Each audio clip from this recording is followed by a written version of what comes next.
Terima kasih Anda masih bersama kami. Bagi Anda baru saja bergabung, berikut berita utama hari ini.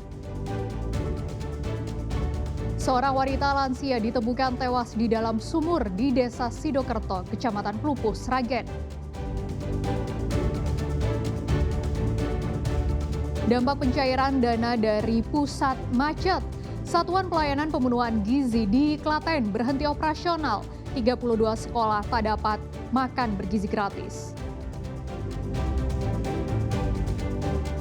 Dua wanita tertangkap warga saat mencuri bawang merah di Desa Kunir, Kabupaten Demak.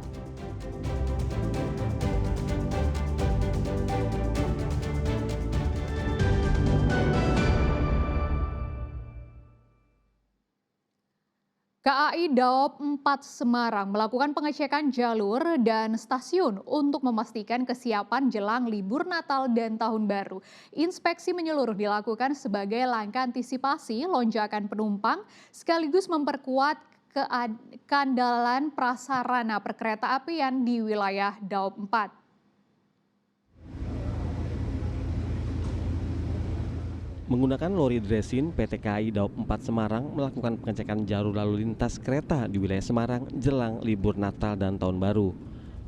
Pengecekan lintas diawali dari rute Semarang-Gundih, kemudian dilanjutkan ke arah Gambringin dengan berhenti di tiap-tiap stasiun untuk peninjauan fasilitas dan layanan. Di stasiun, pengecekan dimulai dari kondisi jalur, peron, papan informasi, fasilitas ruang tunggu, dan kebersihan area stasiun. Sementara ada 20 titik rawan banjir dan longsor di wilayah Daop 4 Semarang juga telah dimitigasi. Mulai dari pemasangan talut agar tak longsor saat banjir dan peninggian jembatan dari jalur yang terdampak banjir. Termasuk jalur antara stasiun Tawang dan stasiun Alas Tua yang terendam banjir pada Oktober lalu. Diprediksi peningkatan penumpang kereta akan mulai terlihat jelang Natal dan akhir tahun baru yang dimulai pada 18 Desember 2025 hingga 4 Januari 2026. Ini dalam rangka kami ingin menyiapkan masa Nataru yang nanti akan jatuh di tanggal 18 Desember sampai dengan tanggal 4 Januari. Kami memastikan bahwa prasarana yang dilewati kereta api di Daop 4 ini dalam kondisi layak operasi, kemudian aman, lancar, dan terkendali. Jadi kami tadi memeriksa seluruh jalur termasuk wesel ya. Kemudian titik-titik yang rawan rawan banjir, rawan longsor, kami pastikan bahwa semua dalam kondisi siap operasi. Insya Allah nanti pada saat Nataru ini akan aman, lancar, terkendali, dan harapan kami akan seterusnya. Sementara KAI Daop 4 juga akan melakukan pengecekan fasilitas dan jalur ke arah timur dan barat, mulai dari rute Semarang, Batang, Pekalongan, dan Tegal. Ali Mustakfirin melaporkan dari Kota Semarang. Pemerintah Kota Semarang resmi mengangkat 2.000 lebih pegawai pemerintah dengan perjanjian kerja paruh waktu. Jumlah itu paling banyak di antara wilayah lainnya.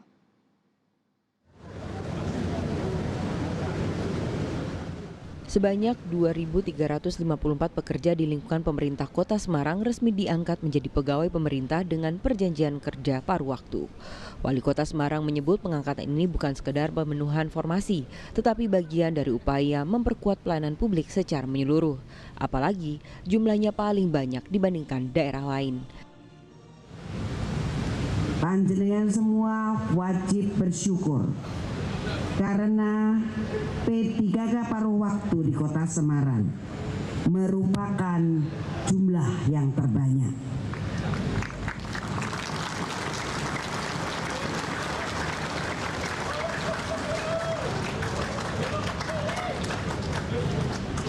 Yang sungguh malang bagi kawan-kawan kalian di daerah lain, skema pengangkatan ini justru sudah dihentikan.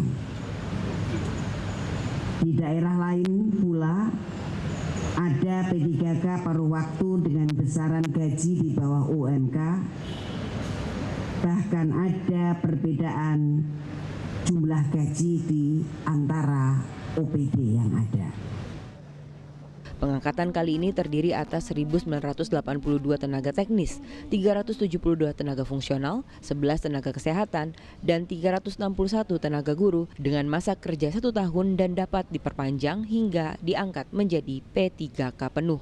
Salah satu P3K paruh waktu yang diangkat mengaku lega setelah 20 tahun mengabdi di instansi pemerintah Kota Semarang. Ia berharap statusnya dapat meningkat pada periode berikutnya yakni P3K penuh waktu. Senang sekali ya karena ini penantian selama 20 tahun saya mengabdi di instansi pemerintah. Apa harapan Bapak ke depannya setelah pelantikan ini, Pak? Karena ini kan masih paruh waktu, berarti masih ada 2 step lagi. Semoga tahun ke depan bisa diangkat jadi penuh waktu tentunya. Ribuan pegawai P3K paruh waktu ini akan bertugas pada 1 Januari 2026. Ali Muftagirin melaporkan dari Kota Semarang.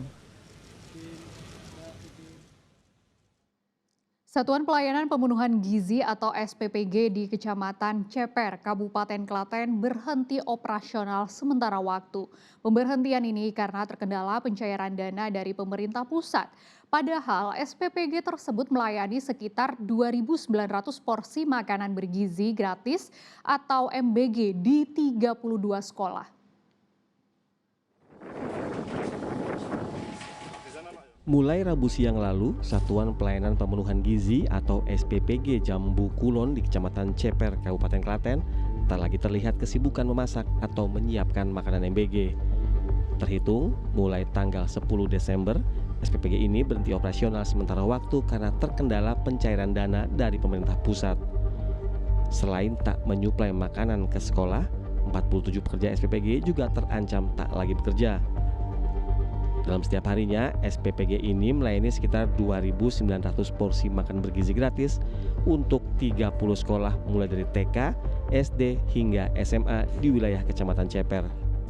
Nah, di sini mulai hari ini dengan berat hati mau nggak mau harus berhenti beroperasi karena kan udah mengajukan 2 kali pengajuan proposal, padahal dari sistem semuanya sudah disetujui, tinggal nunggu pencairan, tapi sampai detik ini belum dicairkan. Mau nggak mau per hari Rabu 10 Desember ini ya harus berhenti. Dengan berat hati para relawan dan para siswa dan guru-guru ya harus tidak dilayani untuk sementara ini. Ya. Nanti berhenti operasional kurang lebih berapa lama ini nantinya? Nah, untuk berhenti operasional itu nggak ada yang tahu, Mas. Soalnya kalau dana cair, misal nanti sore atau nanti siang cair, langsung besok operasional. Jadi semoga cukup hari ini saja.